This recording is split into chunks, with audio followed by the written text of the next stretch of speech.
I recently made a post on Reddit asking you guys to send me your original creepypastas so I could narrate them. Thank you, William, for sending me your original story. This is William's first ever creepypasta, so make sure to give him a thumbs up and some words of encouragement in the comment section. If you are watching and you want me to narrate your story, send me an email at mjjgoblin93@gmail.com. This is the creepypasta, The Deer Game, written by William Isak Hilden. I was out hunting with my brother when we heard a blood-chilling scream coming from the forest. I wanted to run, but I saw a person coming from the old farmhouse. I thought it was our neighbor at first, but the horrific smell came to me and told me otherwise. I saw that it was an albino deer walking on 2 feet. When it was a half a meter in front of us, my brother started screaming in pain. I tried to help him, but I was so scared myself. The deer opened its mouth and said, "You are the chosen one." Then I knew what I had to do to survive. My grandfather had told me. First, I had to go to the nearest street and wait until I heard screams. Once I hear screams, I have to run to the nearest field and wait until I see unnatural amounts of animals come and start building a trap. I can't remember more than that. I ran to my house knowing there was not much time. I tried to start my moped, but it was dead,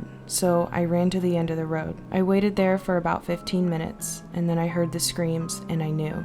It was time for me to go. When I was at the field, I started waiting. 5 minutes later, I saw a bunch of animals building a trap out of old wood. When I had waited in the trench nearby for about 10 minutes, I saw the albino deer come up to the trap and walk into it. I knew that it was just a trick trying to lure me out of my hiding place. Then, everything popped into my head. I had to wait here the entire night, and when the night had ended, I could go to the trap and say, "No, you are the chosen one." Then wait until the deer has died from the sun and go home. I waited the entire night, and nothing special happened. The animals just walked around and didn't exit the field. 5:33 a.m., all the animals ran out of the field and I slowly walked up to the trap. The deer had just stood there and looked at me, and I said, "No, you are the chosen one."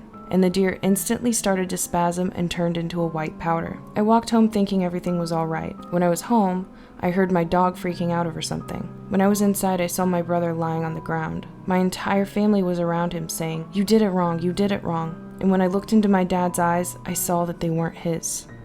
They were a deer's eyes.